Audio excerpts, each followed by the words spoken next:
race car spelled backwards is still race car. Welcome to the Race Car Spelled Backwards podcast. Hey, good afternoon. My name is Brad, and with me is my co-host Jamie, and this is the Race Car Spelled Backwards podcast. Today we are going to review Las Vegas Motor Speedway race over the weekend. Did you watch that race, Jamie? I did. Occasionally, I saw the race. Most of the time, I saw commercials. I actually tuned into Fox to watch the commercials, and they kept screwing it up by showing a damn race. Like, well, come on, guys, get it together. Can I just do a little rant about pre-race coverage?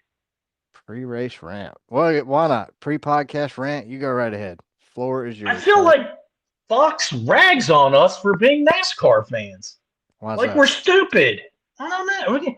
You see those two little mitts standing in the desert fighting, Larson and Elliott? With their helmets on? Yeah, what the hell, man? They couldn't get real Kyle Larson and real Chase Elliott to fight, because that would have been even better. Can't they be a little more serious? I mean, I just feel like they're making fun of us for being racing fans. I don't know. Maybe it's just me, but I will not watch the pre-race again. Just won't.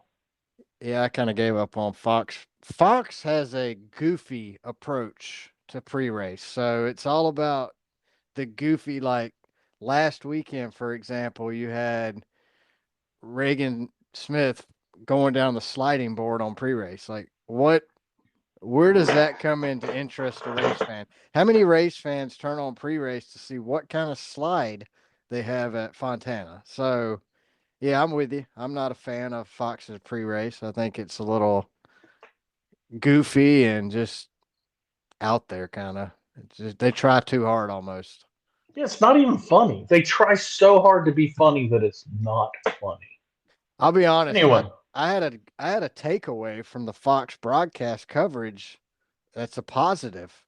If you compare Friday, Saturday, and Sunday, the one thing Fox improved of over Friday and Saturday to Sunday was their microphones worked when they interviewed people. I don't know if you noticed during the truck and Xfinity race, but they would go to interview somebody pre-race, post-race, or during the race, hand them a microphone. The guy would say two words. It would mute out completely. And then it would pick him back up at the end, and he's laughing because he said something funny, and nobody has a clue what he said. Yeah, that's what I want to hear. Drivers being funny. Well, anyway, that's rare. That's rare. That's my rant. But, I'm going to be positive. For how long? 5 seconds? I love Larry Mack. And they seem to be giving me more Larry Mack on the technical part of the cars. You love Larry Mack because y'all the same age. I mean, what is it about? No, he's older than me. I was a kid when he was crew chief. I couldn't help it, man. You know who I like more than Larry Mack? Who? Janet Scott. Janet is a friend of mine on not Facebook, golly, on Twitter. It's at Froggy16. She gave us a shout out, man. She retweeted the show retweet, and I saw that.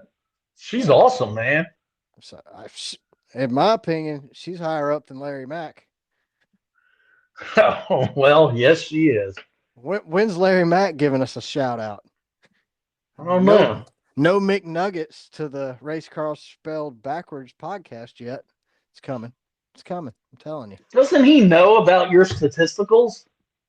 I guess he's never seen my statisticals, and that's probably the problem. Or he's jealous of my statisticals. Could be either or. Let's talk about this race that happened in between commercials Sunday. So Alex Bowman won the race. What do you think? Oh, God. Oh, you're one of those guys? You don't like Bowman? I do like Bowman. Hey, I like the Hendricks team. I like Chevys. I like Bowman. The last 20 minutes up until the caution, that Truex and Busch fight was awesome, dude. That was just amazing. They were throwing lefts, throwing rights. I mean, god dang, it was like a boxing match from the 60s. I never actually saw a boxing match in the 60s. I wasn't born yet, but You and I've Larry heard. Mack. Yeah, I've heard. Larry Mack told me. But that's what, they were. I mean, Kyle Busch's car wasn't as good, but man, Kyle Busch knew how to break the air, go to the right part of the track to where Truex just couldn't. I mean, he caught him and passed him once, but man, Look, Kyle Busch did all that in a backup car, not even a real backup car. So it it was took, someone else's, wasn't it? it wasn't even that. It was nobody's car. It was basically a parts car that they've been carting around with them on this whole West Coast swing. So the back window had Hamlin's name in it. So they literally just yanked parts off a car and threw it together. I think it said something like 7.5 hours from start to finish to fix that car to get it race ready. So Kyle Busch goes out and basically a scrap car, leads laps, runs strong, heck, Kyle Busch wrecked. Let's not forget Kyle Busch spun out He at the rubbed the beginning of wall the race. too. Yeah. That's what I like about these cars though, is you can bounce off the wall. But I mean, think about it. Kyle Busch was in a scrap car made out of parts from all over the place. He goes out and leads 49 laps after starting in the back of the field. That says, one, it says a lot about Kyle Busch. Two, it says a lot about this new car. I really think NASCAR is definitely on the right track with the changes they made because you couldn't have done that in the old car.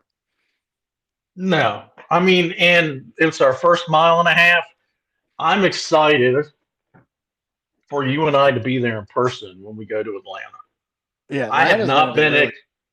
yeah, and I haven't been excited about an Atlanta race in, I don't know, 20 years since they reconfigured it, whenever that was. Yeah, I mean, it was 96, 97. So I was around the time I went to my first race. I went to my first Atlanta race was the last year before they reconfigured it, and then they reconfigured the next year. So that was when your statisticals first dropped. Exactly. Yeah, that was Awesome. I was roughly between the ages of 5 and 7. We're just somewhere in there. So, but overall, I thought it was a great race. Like the It was a drivers, great race. the cars, they don't seem to, it doesn't seem to be three guys running the whole show like it was last season or four guys. Now we've actually got a lot of parity going on in the top five. I mean, you got Ross Chastain. He led 83 laps. That's got to be a career record for Ross Chastain. But And he he's in still that. finished third, too. I mean, he was I heard. there till I the heard. end. I heard an interview by Justin Marks, the team owner for Trackhouse, earlier, and he was saying that he told Ross Chastain, "It's okay if you need to slow it down 3% or 4% or 5%, whatever that might be, to keep from wrecking the car." And Ross did that, and he finished. He leads 89 laps or something like that, 83 laps total, I think, and then finishes third by slowing it down. It's a risk versus reward. And I think that's something Ross is going to learn with experience as well. Yeah, Which, I mean, he's going to win a race this year. I'm telling you. no doubt. I mean, if you look at the top 10, they're all kids, except for, let's see, let's do a top 10 rundown. We got Alex Bowman, Kyle Larson, Ross Chastain, Kyle Busch, Cal's William a Byron. little He's long in not the a kid. tooth. Well, No, I'm just, Amarillo Rolo. yeah, He's he older. finished sixth. And then, but I mean, you think about it, you got Tyler Reddick, Martin Truex, Chase Elliott, and And Christopher Bell. Truex, he's just a little younger than me. He's an old man. So basically, you got the retirement home of Joe Gibbs and the retirement home of Stuart Haas. That's Pretty it. much. I mean, Yep. those Joe Gibbs and Tony Stewart and those guys at Haas, they're just hanging on to the old folks. I mean, you got Grandpa Harvick finished 12th. Very unimpressive. He's gonna do something, man. This is 2 seasons in a row, and I just think he's losing it. He's losing his edge. I hate to say it for you, but He's losing his edge. But well, I take Prevagen, and we're not endorsed by Prevagen at all. But when I found myself lost in my bathroom with the lights on, I realized it was time for me to make a change in my life, and I started taking Prevagen, and I remembered how to flush the toilet now. So So you're big shout out to Prevagen. so you're saying that Harvick might want to give it a try? Yeah, he ought to give it a try. You might at least see the top 10. Maybe Harvick just goes ahead and retires, moves into the TV booth, and I don't know who we're going to move up from the Xfinity series because there's nobody not in the Stewart Haas umbrella, at least. I mean, you got Ryan Preece and Riley Herbst. Let's take Ben Rhodes and just leapfrog Xfinity. I love Rhodes. The I fact do that too. we got it, the fact that Budweiser, or not Budweiser, but Bud Light is not a sponsor of his, they're missing the boat, man. Maybe they don't have a salesperson to go up to Anheuser-Busch and go, hey, look, this guy's already endorsing you. Why don't you throw a little money our way? At least They put should have us. they should have went to him. What are you talking about? They should have Yeah, they reached out should to have. him and been like, "Hey, we would like to, sponsor you since we're your friend. Bud's your friend, remember?" Yeah, I mean, somebody's dropped the ball. NASCAR should have jumped in once they realized it wasn't happening. How about Cody Ware finishing 26th, one lap down? That's a vast improvement for and He Ware almost Racing. he almost finished better than Bubba Wallace. How about Kurt Bubba Busch? also, well, Kirk, 13th. Yeah, Kurt's He's very good he's good in the booth broadcasting, and he's even better in a car. I mean, Kurt's nowhere near retirement. I know he thinks he is, or some people might think he is, but what Kurt does in a car, very, very few drivers could do it. No, he and his brother, they're wheelmen, man. I mean, they are, like them or not, they're great race car drivers. Speaking of great drivers, we had 12 cautions for a total of 60 laps. Saw a lot of cars spinning out. What is your opinion on why these cars spin out? Is it A, the cars are harder to drive, or B, the drivers need more time to learn how to drive them? I Or is think it a it's a combination of both? combination of both. I think with the panels under the car, and they do it every race. Fox will show you the undercarriage of last year's car and the undercarriage of this year's car. I think aero is much more important now than it's ever been before.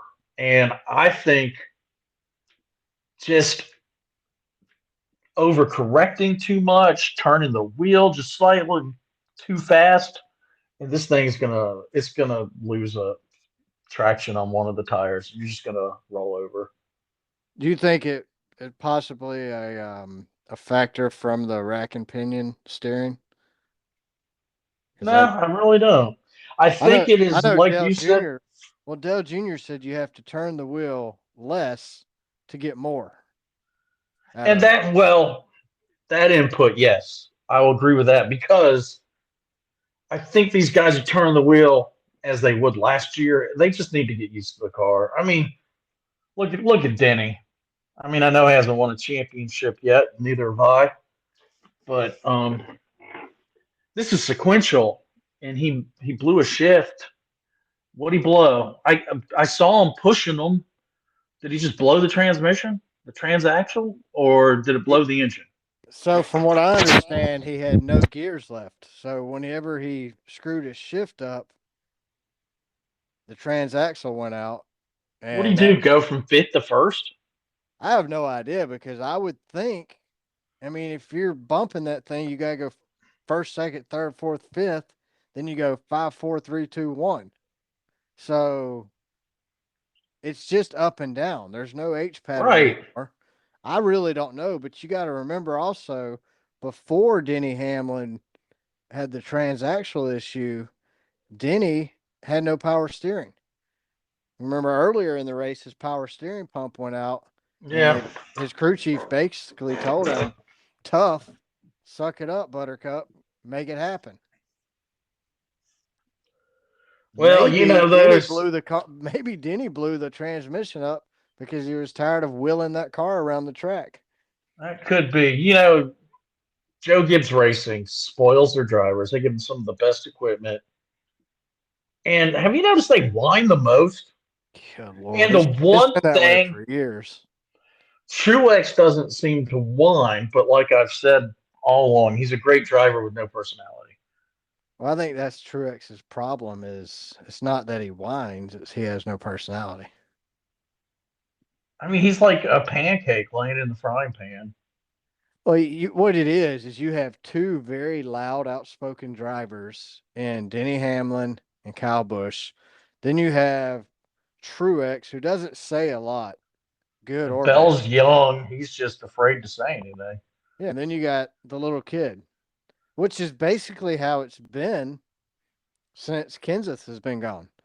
Remember they got rid of Kenseth and put in Eric Jones. Jones didn't really do a lot. You didn't see a lot out of him. They got rid of him and put Bell in, which you didn't hear a lot from Eric Jones either because Do he you was think? young. Do you think it's a case of the squeaky wheel gets the grease? So Bush freaking out all the time and Hamlin freaking out all the time. They're the ones that get all the attention from the teams, I the think team. I think the media gives more attention to Kyle and Denny because they're very outspoken. I do not think that I don't think either one of them, whether it be Kyle, Denny, Truex, or Christopher Bell, I don't think any of them get better equipment because there's no way you're going to convince me that DeWalt is paying all this sponsorship money into Christopher Bell and Gibbs is going, yeah, we're going to give 75% of the DeWalt money to Christopher and the other 25 we're going to split up between Truex, Bush, and Hamlin. But They all Truex has have won. primary sponsors that are huge. Truex has won just as many as Bush and Hamlin. So shoot, he's got a championship. Hamlin, he just kind of peters out if it's time to win a championship. Well, I mean, he just craps the bed. He can't close the deal. Maybe he Which needs to see a sports psychologist like Kurt Busch did and Kyle Busch. maybe because I mean, what does Denny close the deal on? As far as I know, he's never been married. His girlfriend ran away. He ran her off. Are He you can't close serious? the I deal don't know there. anything about his personal life. His girlfriend ran off. I just remember on Twitter they made this big deal about it. Like she came out and posted all these tweets about Denny's gonna get what he deserves. The whole world's gonna know the person he is, and I He's don't got a care. 33,000 square foot house. Did she just run to another wing? She might still be living there and he doesn't know about it. He's been on the West Coast swing for 4 weeks. He has no clue who's living in his house. I mean, that dude's house is so big, I can add up all the square feet of the houses on my street, and we're still smaller. I mean, he's essentially living in a Walmart. Does he know that Shell Oil is leasing the top floor for their CEO and their executive staff? Whose house do you think's bigger, Denny Hamlin or Michael Jordan? I would bet you, I don't know. I'd bet you it's Denny Hamlin. That's what I'm thinking too. 33,000. That's insane, dude. I wouldn't know what to do. I'd get lost. I saw pictures of it. He's got one of his cars in a plexiglass box in his family room. What the hell? I saw that recently too with somebody else. It was an Indy car though. Oh, Tony Stewart. Tony Stewart lives in the Bass Pro Shops in Indiana. Yeah, he's Somewhere. selling his house for 30 million. Yeah, but he has one. He has his Indy car, his championship car, in a glass case on the wall with all his helmets around it, which is kind of See, I cool. wouldn't want to do. Well, he can afford help. I mean, you got to dust that thing every week, don't you? You don't want to be able to write your initials on the top of the box. It's probably got a high efficiency air cleaner inside each case, keeping the dust out. 25 seer, baby. No, we don't promote Top. that. If you're gonna buy anything, buy a Daikin Fit system Or a Goodman. or a Goodman. Hey, speaking of Denny Hamlin, what about Bubba Wallace and Eric Jones, the crash at the end? So let me just set the stage for you. Eric Jones gets loose, gets squirrely going down the front straightaway. He's on the apron. The whole right front side of the car is destroyed. NASCAR doesn't throw a caution. Why? Because he's out of the way. They've been doing it all season long. Fans on social media are kind of mad at NASCAR, saying it's their fault. Bubba Wallace ends up getting into Eric Jones because that wheel's locked up. It shoots his car back up the track. What the hell did Bubba do? Bubba I did mean, nothing wrong. He avoided a yeah. crash. He avoided a car, and then hits He the slid for inside wall. half a lap, dude. The hell, he almost hit the pace car. He was within feet of hitting the pace car. Freddie's So probably who had the screaming, loser bomb "Stop! there? Stop!" Who had I the give loser bomb there? The pace car driver? all right. I give 2 LB awards on this one. So the first one goes to Eric Jones. I don't really know what he could have done differently. Maybe lock the brakes up to stop the car instead of trying to save it. My second one goes to the pace car because the pace car driver might want to make sure there's not cars sliding in his direction before he pulls out because he don't have a Hans device. He Maybe he doesn't. needs a spotter. No kidding. I mean, You it, know, it's wait like, till they say clear. Door, bumper clear. I mean, but at that point in the race, Brad Keselowski had already wrecked out. Maybe TJ should start spotting for the pace car after Brad wrecks every week because Brad's on a roll. He has wrecked every race so far this year. I Maybe don't they know if should it's make his a fault. rule.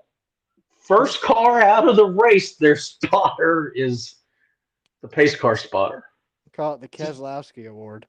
yeah. Jeez, man, he's taking the trophy from Wreckhouse. I'm telling you, man, Ricky Stenhouse has stepped up his game. Not so much He yesterday. has. Yesterday, he had his moments yesterday, but wasn't what he was the week before. But he didn't wreck yesterday. And Brad has. Brad, literally. I mean, Ricky's done better than Brad all season. I mean, He heck, finished 21st. You know? Ricky did. Yeah. Man, I so wanted Ricky to win a stage. I really I did. wanted him to make up with Danica. I wanted him to kiss at the end. He almost won a stage. I thought he was going to. I did too, and I was going to get to hear Danica interview him. That was going to be. We still have one more week, so maybe coming to next week we'll get there. What about? So when Bowman won, Kyle Busch goes over the radio and just loses his crap. So Kyle Busch says the same effing guy who backs into every effing win that he's ever effing gets backs into another effing win. I don't believe in luck. Right place, right time. You know what? Kyle's could have just done two tires, and maybe he would have Exactly. gotten out first. 2 laps to go. Greg Ives, who we know as Junior fans, we know Greg fairly well. Him and Junior didn't really produce the wins that we wanted to see, but Greg Ives and Bowman, last 2 seasons, this season and last season, have won 5 races. Kyle Busch, last season and this season, has won 1 race. Even with my Georgia math, that's 4 more races in the last 2 seasons that Bowman has won versus Kyle Busch. I'm not comparing their careers. I'm not saying that Kyle Busch is better or worse than Bowman. I think Kyle Busch is one of the greatest of all times. There's no doubt about that. His statisticals prove it. Any race you watch Kyle in, Mm-hmm. he's usually a threat. But looking at the stats, the numbers for the last 2 seasons, Bowman's numbers are better. You can call It's him a not an showman. accident. You can call him a hack. You can call him lucky. You get lucky once, maybe twice. You don't get lucky 5 times at 5 different tracks. Bowman earned his ride when Dale Jr. got hurt. He did decent at Junior Motorsports when he raced there. He's won 7 races for Rick. Every car on the track had the opportunity to either stay out with old tires or take two. Yeah, they So gambled and won the they race. did. Hmm. So if And Kyle's I going to be mad was, at anybody, it should be his own crew. yeah. I mean, Yeah. why couldn't? Well, I've heard drivers when you know, the crew chief says four, four, four, and they go, no, no, right side only. I've heard a driver override the crew chief, and I've seen it work. Why can't Kyle Busch? He's always bitching, and he's a great driver, but he's always complaining. Why couldn't he, as he's come down pit road, just say right side, right side? Or when they got done with the right side and dropped the jack, take off. Leave. Yeah.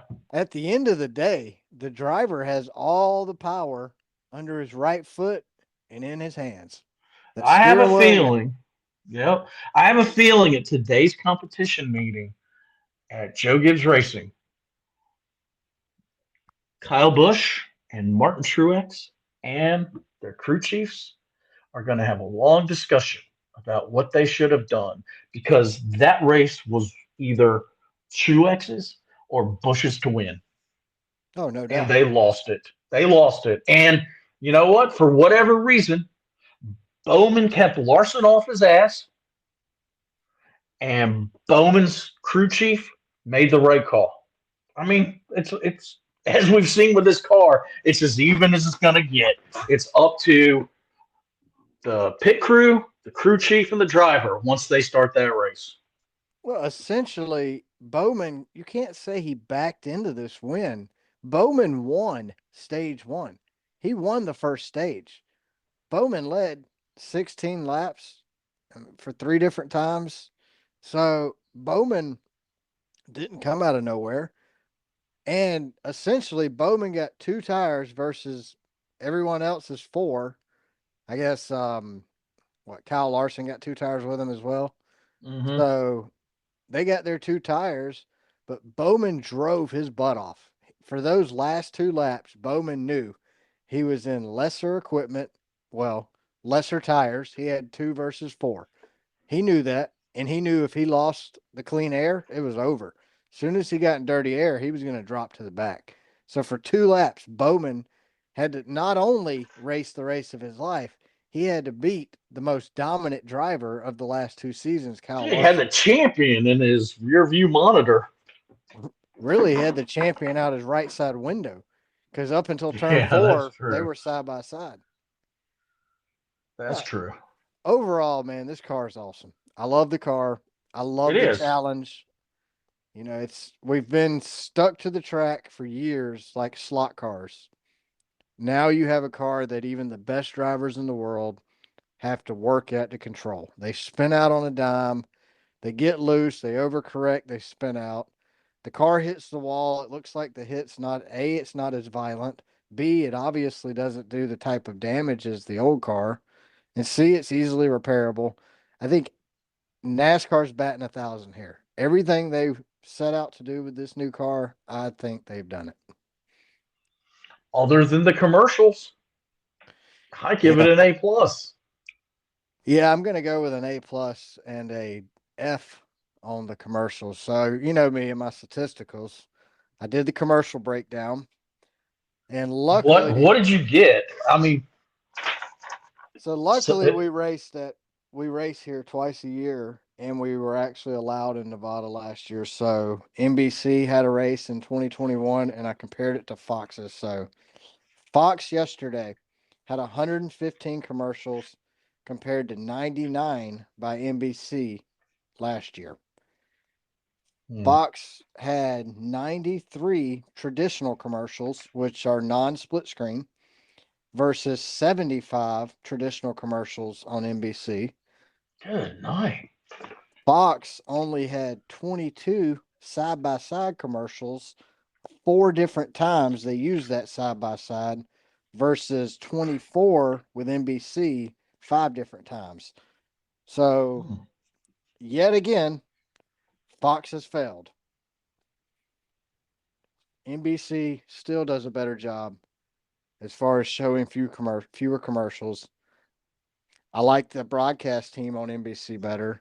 This revolving broadcaster deal that we're doing. We had Tony Stewart for 2 weeks. Then we had the great Matt Kenseth last weekend, who, surprisingly enough, brings a lot to the show and fits very well with. Man, he was good. I would love to see Matt back. Like, I'm voting. Let's get Matt the Brat back. I am too. I mean, I don't know what it was, but there didn't seem to be, this is my own opinion, but much chemistry in the booth. And there was a lot of times where they just sat there and didn't say anything. Yeah, Danica brought a lot of awkward silence, and I'm not going to bash Danica. She did the SRX race last year, which was horrible. She had no idea what she was talking about, and it was obvious. I mean, unfortunately. Then she come in the booth yesterday. She did better in the Fox booth than she did in the SRX booth. I will say that. She has improved, but Clint Boyer having to explain to her why the cars had to keep moving after a flat tire so they didn't get stuck on the track like they have the 3 previous races before. I have a problem with that. Has she not been watching this year? It did not seem like she had watched any races this year. This was her first race yesterday, in Look, my opinion. we're not getting paid to make this podcast. And I put in the work. You put in the work. We make notes, we do our research. We're watching the race, we're listening to the race on the radio, we're listening to sports radio during the week, we're reading websites. I mean, we're putting in the effort and we're not getting paid. I have a feeling Danica is getting paid to be in that booth. You don't think maybe she just does it because she loves the sport If she like loved the we do? sport, you would know a little bit more about it. I mean, I don't know. I don't know much about Indy, but I have a feeling you and I might know a little more about Indy racing. I I don't don't know. know. She referenced Indy a lot I yesterday. know when I was sometimes I would pull out my laptop or my iPad, and there'd be so many commercials. I'd watch a YouTube video and finish it and look up, and the ads were still going. Occasionally, they would go to her in the booth, and she'd be saying Indy, and I accidentally changed the channel. I thought I was on an IndyCar race. I didn't really have a problem with her referencing Indy as much as she did. My bigger problem was the fact that it just seemed like, one, she didn't know what she was talking about, and honestly, she seemed a little condescending towards Clint, like like she was trying to trip him up. What does Clint care about IndyCar racing? Clint don't care. Clint knows after next week he's still going to be in the booth where she probably won't be back for a while. I mean, Clint's just a good old boy, Kansas dirt track racer who made it big. And you know what? I don't think he's forgotten his roots. Well, My opinion, but I Clint, do like Clint. I would really like to see Clint and Dale Jr. in the booth together once, but I don't know that Fox and NBC could ever come to an agreement to allow that to happen. Well, aren't the rights to NASCAR up pretty soon? Yeah, and I think rumor is ESPN's trying to get back in there. Which Oh, man. I'll say this: if you would have put Danica in the booth with Brad Doherty, Andy Petrie, those guys from ESPN, Dale Jarrett, I think because of Mike Joy's got the experience and the talent. Don't get me wrong, but I think you have so much between Dale Jarrett, Brad Doherty, Andy Petrie. Their experience and talent would be enough to carry Danica till she figured it out. You don't have that so much with Mike and Clint. Mike and Clint do fine together, but when you throw a third party in with them, that doesn't know what they're doing as well as they do, those two guys, Mike and Clint, can't carry the broadcast and her. Where I think Dale Jarrett and those guys could. So maybe if ESPN gets the contract, they give her a shot on a Saturday or a Friday. Maybe try her at the trucks. Try her in Yeah, Xfinity. You got Kurt Busch on the Truck Series. Phenomenal. he is Phenomenal he is insight. great in front of the camera. I couldn't stand Kurt Busch back in the day.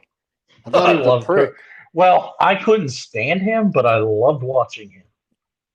Him and his brother. I don't like them personally, but I'm gonna miss them when they're not racing because they entertain the shit out of me, man. Well, Yeah. actually, I like them personally. It's their attitude on the track that has ticked me off sometimes. Just poor sportsmanship. But they don't like to lose. That's a tough one. Would you rather have a driver who was okay with losing, or would you rather have a driver who hated to lose and was so mad about finishing second they got pissed off and went out and won the next weekend? Well, Brad, I used to be that way when I played sports in my younger days. I hated you if you beat me. Just hated you. Well, And I I never would lost. lash you out, say bad words, four-letter words. No, not you. Occasionally, hit someone with a bat. Just. So I appreciate their need to win. I've had that same winning to where you are, even as a grown ass man, about to cry because you didn't win. So I, like I said, I like them personally. They've pissed me off in the past, just treating their crew chief and their pit crew like shit. But when they're not racing, I'm gonna miss them.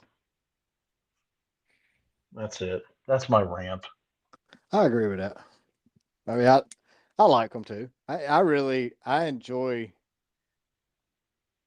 enjoy Kyle in anything he races, and that's kind of why the whole Xfinity deal, where I'm sorry I hurt too many people's feelings. I won't race the Xfinity car anymore.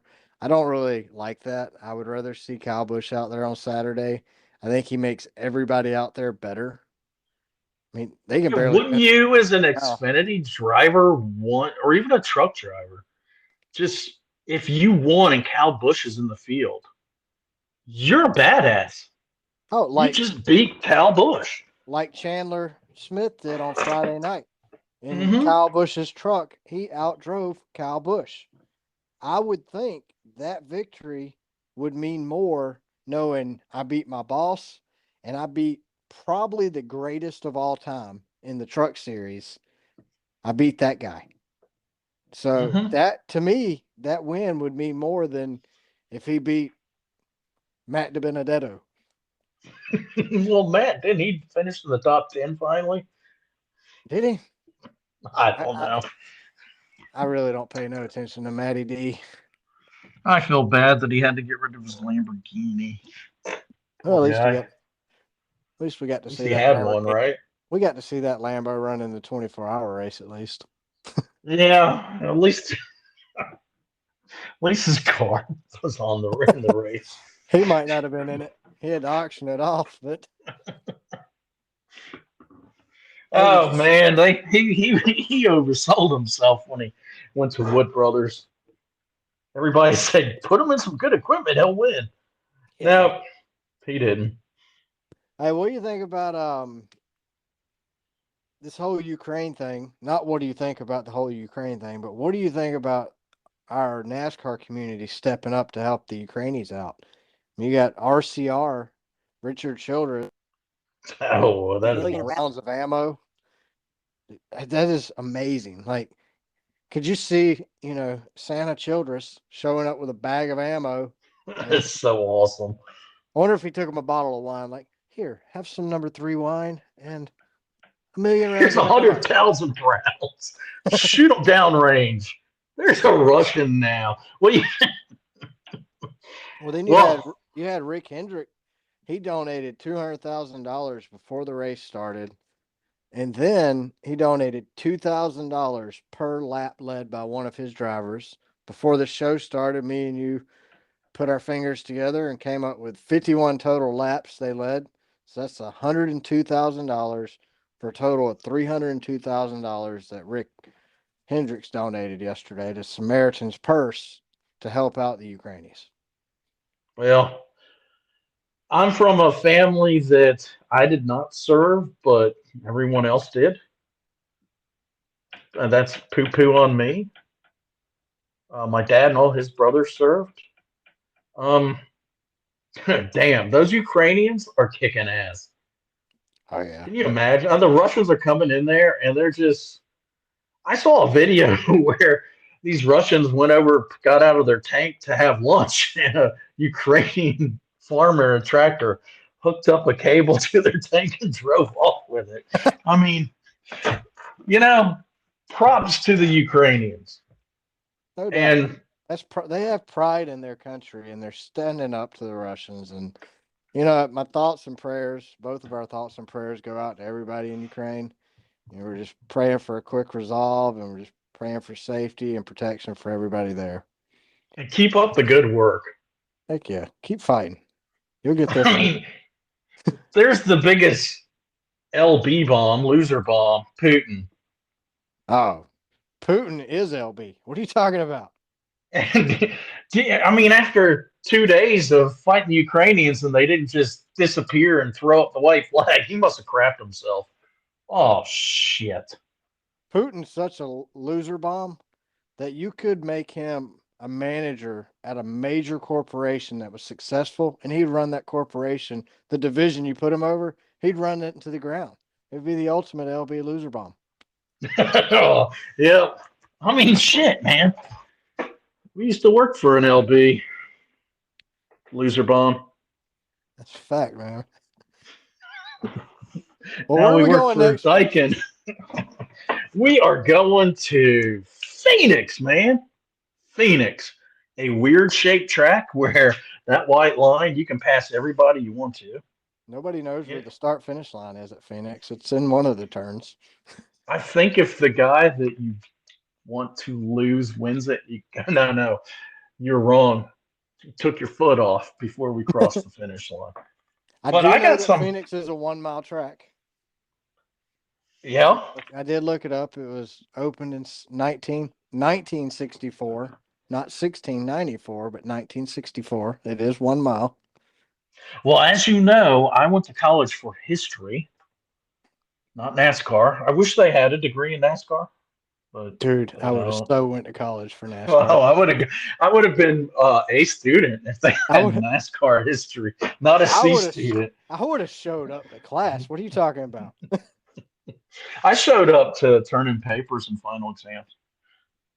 But anyway, NASCAR began racing at Phoenix International Raceway in 1978. However, it was not until 1988 when NASCAR's Premier Series, now the Cup Series, began racing at the track. That'd have been the Winston Cup Series back then? Oh, yeah, back when you could smoke and not get beaten to death. I don't smoke, but you know what? If you want to, burn them, baby. Phoenix International Raceway, when this was announced, they built a 3-story building outside of Turn 1 to increase the grandstand capacity to 30,000. Wow. Which, I know, it doesn't seem that much to me. Back in the 80s. Well, the reason they had to do this is lightning struck the main grandstand and burned it down. When did this happen? Back in 1988. Wow. So, they got it done just before the November 6th race. The first race was won by Alan Kubicki. Was that his first race that he won?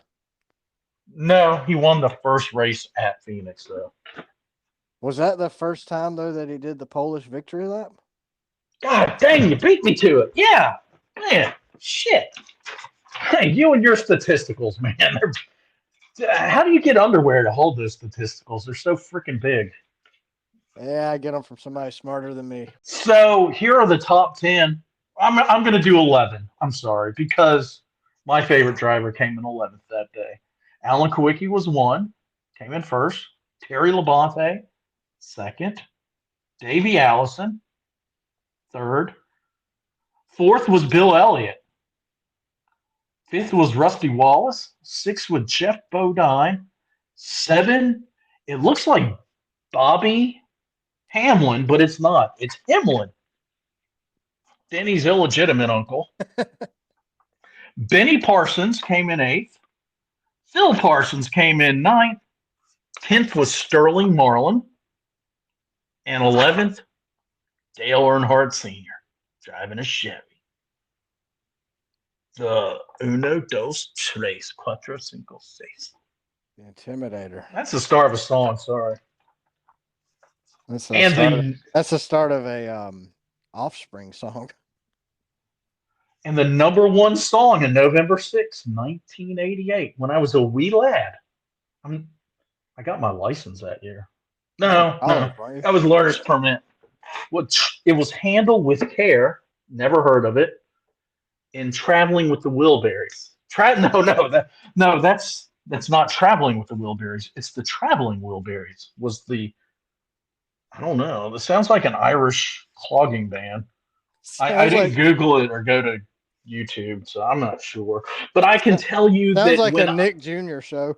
I can tell you when I was driving with my dad in the passenger seat, I had the radio turned up. I was listening to Poison, man. Tell me nothing but a good time. How can I receive it? And that's exactly what Bret Michaels sounds like, if you're wondering. Yeah, now he's doing, I don't know, he's on some channel. I've never watched the show. I've seen it clicking through. Oh, yeah, that's that Bret Michaels, been to rehab, love with my rehab lady. Yeah, and then he had the thing, Screw Me in the Bus, where like 10 women had to fight to screw him in the tour bus. But didn't he have Every Rose Has a... My wife wouldn't let me watch it.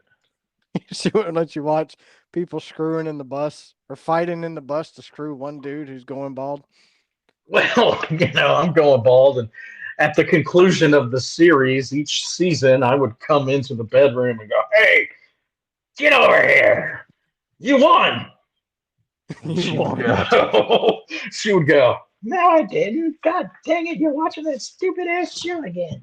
She didn't have to fight anybody, though. No, she didn't. And you don't have a tour bus. She was fighting me to get out of the bedroom. Let me go. Let me go. Yeah. Stick your head out this window and hush. Well, if you're going to go to Phoenix for the race, I've got 4 different hotels you do not want to stay at unless you just need a place to take a shower. Or if you want to get bitten. We say that every week. Only stay here if you need to take a shower. But and we got a hotel that was so disgusting that we decided we didn't even want to shower in it and went and got another one. I would have went to the car wash before I showered in the hotel we were in. So we'll just we could have. You may or may not be able to shower in these hotels. Yeah, you may. That would be at the very least you could shower. But you're definitely not sleeping. I'm going to go with the Econo Lodge Phoenix North first. It sounds nice. And this is A. Dominguez. I only give a last name because he didn't give a first name, just an initial. So it could be there's probably hundreds of Dominguez's or Andrew. A. Dominguez, or is that's his first initial, or is he? Well, I don't know. It just says A. Dominguez, so it could just be one of many, the whole family. But he says, first of all, he's critical of the response of the hotel, and I'll read that too. But he says, why does Econo Lodge respond to these comments like they're doing something about it?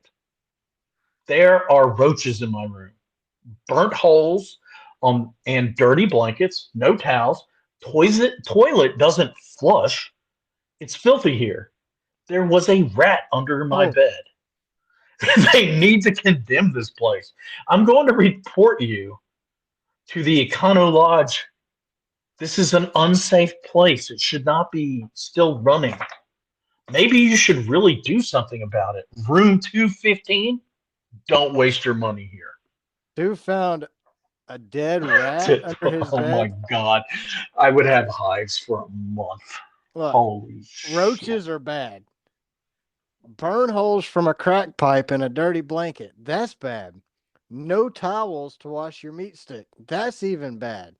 The toilet not flushing is bad.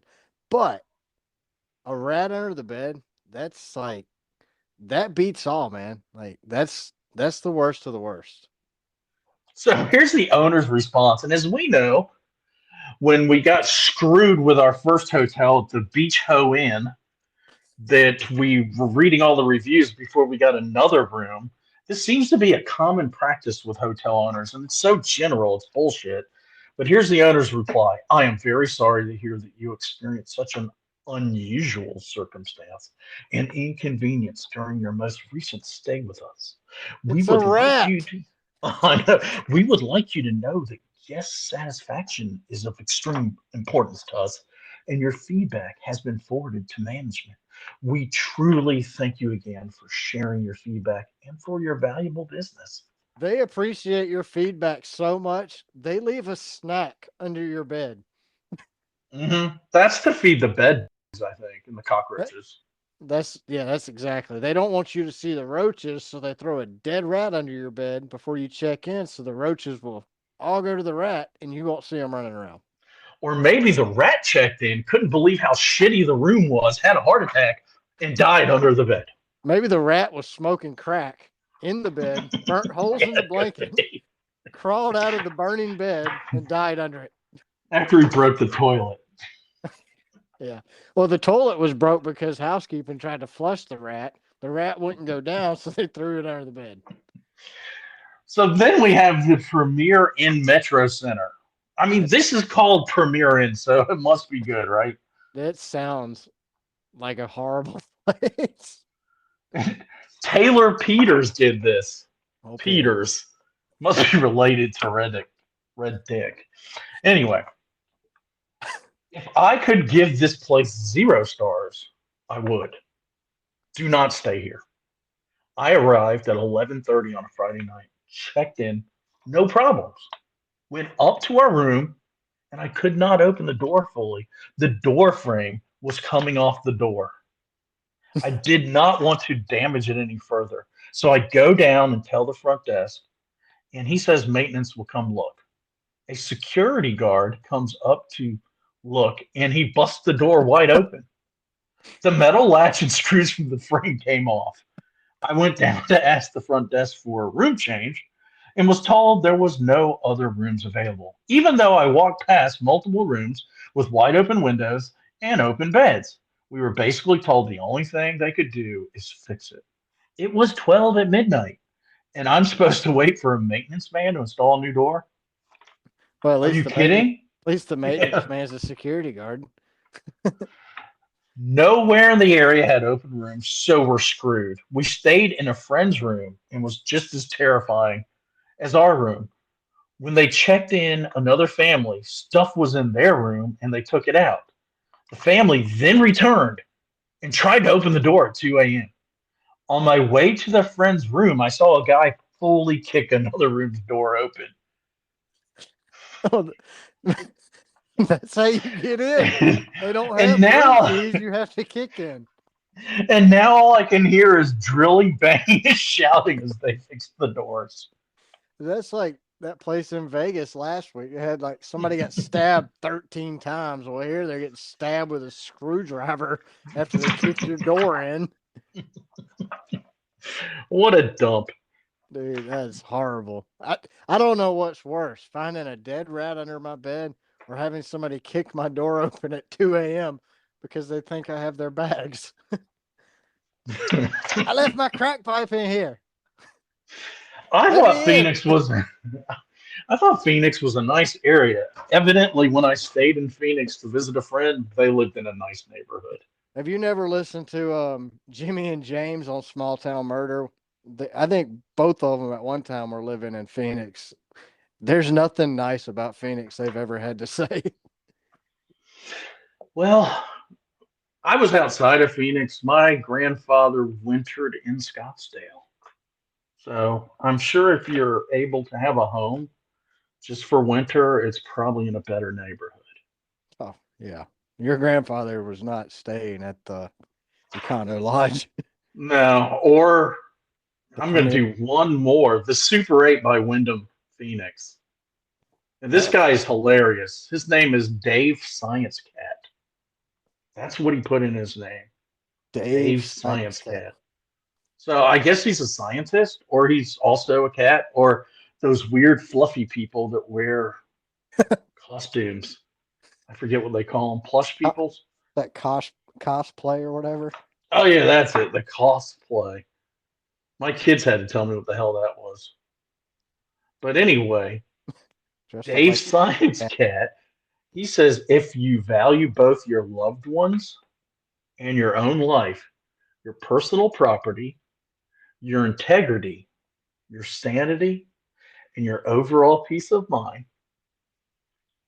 and you hold on to even one tiny remaining vestible of human innocence, then quite literally and diligently so, avoid this hotel for your entire existence.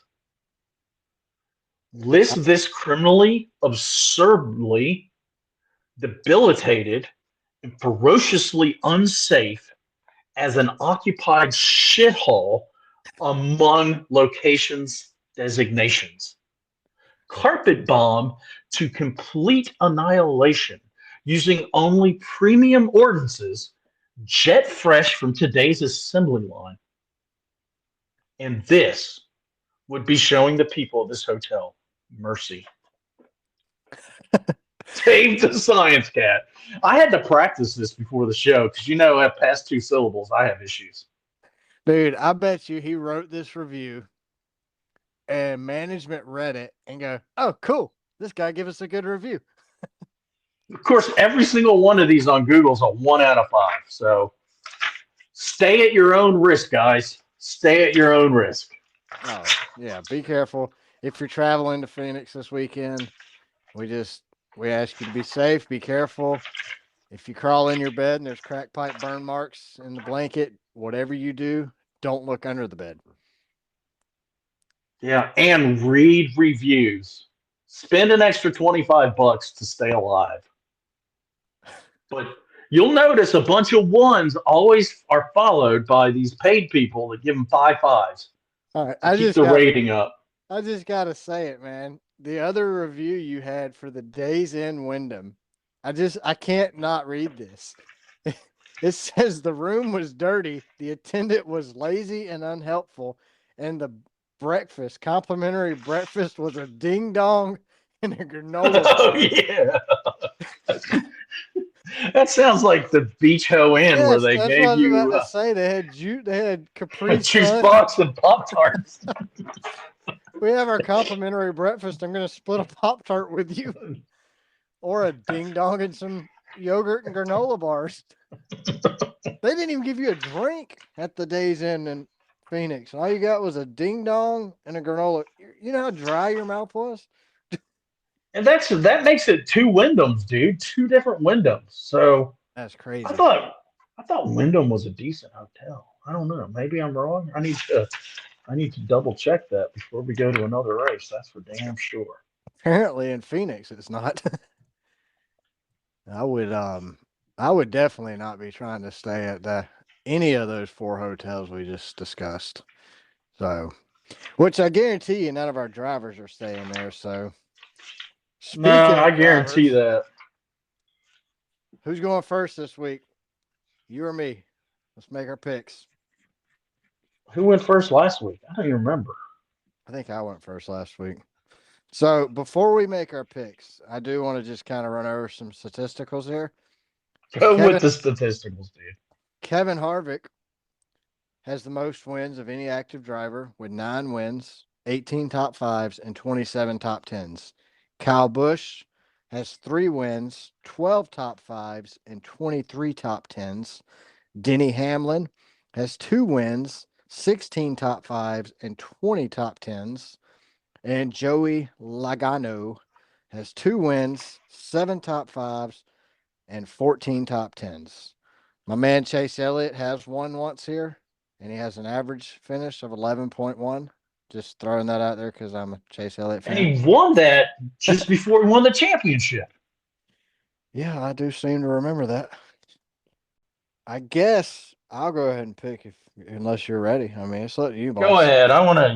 You do a better job at picking. I want to see how close. Hold it.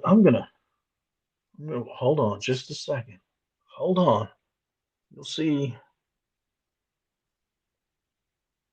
Are you writing your drivers down? Oh no, I'm gonna text it to you, man. Oh, So you can see it. So that I'm not copying you. Remember, I copied you the first time. that's all right. Stole some from you. I know you were going asshole. That Yeah, asshole. I'm used to being copied. When you're as good as me, it just happens. Well, when you got low hanging statisticals, what can you do, man? Wake up every day and piss excellence. Fuck yeah. Oh, excuse me. Try not to use that word on the podcast. Well, That was a frick yeah. freak yeah. Frick yeah. Yeah, Did it leave my phone yet? Did you get it? no one with your internet, probably not. Says it's delivered. Oh, yeah, I got it. All right. Ah, You you see sons where I of- scratched number 2 out and put in someone else later today while I was working. All right, go for it. All right, so I'm gonna go with Kyle Larson. He has 1 win at this track and an average finish of 9.4. And for my other top pick, I'm gonna go with my boy Chase Elliott.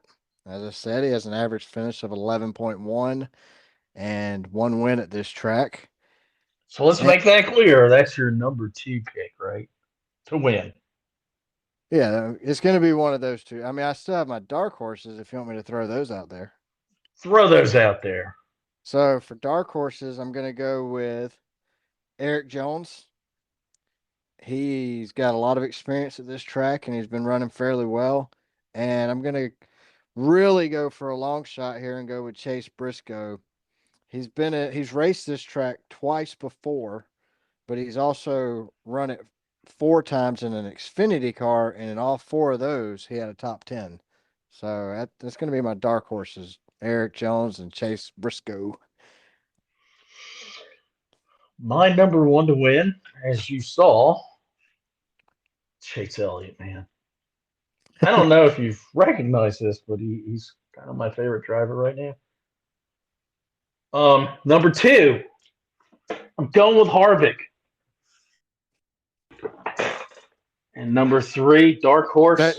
You sure Harvick's not your dark horse? Well, he sure hasn't won much, has he?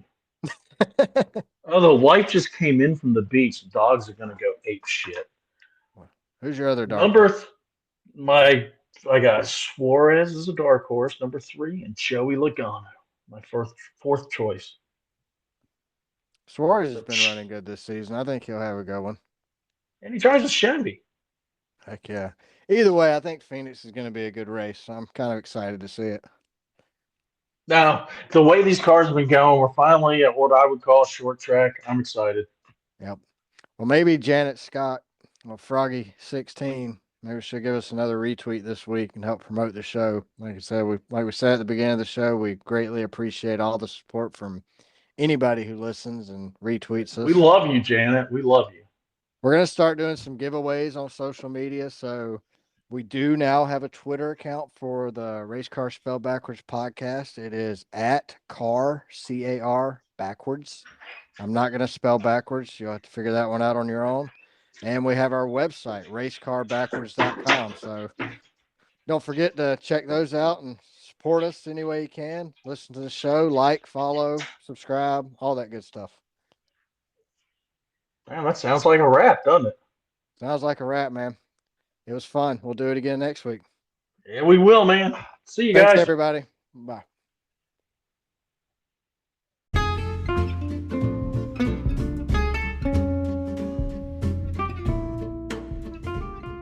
listening to Race Car Spelled Backwards.